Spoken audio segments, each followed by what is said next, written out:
This video falls under fair use. Fair use allows commentary, criticism, and reactions.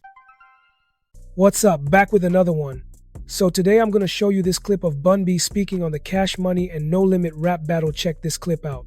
Well, you know, you can't be, first of all, you can't be biased because I've done songs with both sides. Facts. So that would have been a little complicated on that Running side. from both sides of the stage. Right, right. But, you know, I would have liked to seen it done in a different city. Yeah. That's just my personal thing. Like, we had to pick a city that was neutral to both. And I guess on its head, you know, Las Vegas is neutral to both of them. I will say this, though, man. This is good for hip-hop. This is good for the culture, for people that have worked so hard to build their respective legacies, to get up there and celebrate those legacies, and to see not only older people in the audience, but younger people in the audience appreciating what they seeing. You know what I'm saying? A lot of the big records that mark our lifetimes were played during that. You know what I'm saying? I remember coming back to play songs like Bout It for people, and them like, what is this? I'm like, trust me, this for the, just give it a month or two, you'll understand. You know what I'm saying? So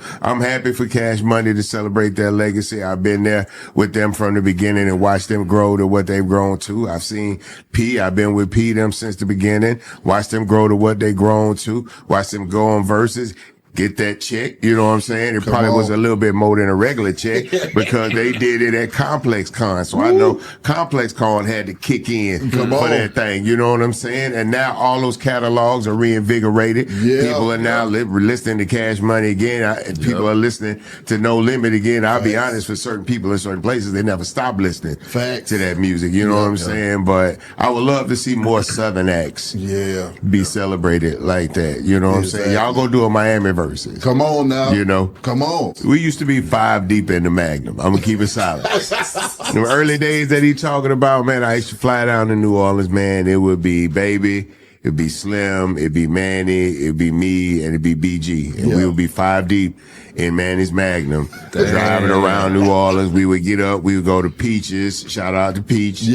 We would go over to Peaches Records, you know what I'm saying, pull up. They would check on their consignment and things like that. We'd stop and get us a gallon of daiquiri, you know what I'm saying. We used to go to this little gas station and get shrimp burgers. And then go to the office, post up at the office, do some work, and then probably about 3, 4 o'clock, man, go hit that studio and be in that studio till, you know, 11, 12 o'clock at night, just watching Manny create these beats, watching these guys, you know, craft these songs and come up with this idea for the Hot Boys, because these were separate people. Because, you know, BG and Wayne had been a group, and Juvie was a group, and then they brought Turk in, and that's when they came up with the idea for the Hot Boys. And then, you know, the rest is history for all of them involved, for Slim, Baby, Manny, and every Hot Boy. You know what I'm saying? Well, Pimp made that track. So, the Lil Wayne no-show disappointed a lot of people. It's a funny story. So we was at the house, and this would normally happen. P would have a project that was pretty much done. And he'd be like, no, we need one more. We need one more. So that's how UGK ended up on like Fiend's project and C project and all these other things. But with this project in particular, he wanted something hard. You know what I'm saying? Something raw, something rough. And so Pimp made the beat for Break You Off Something. Pimp produced that.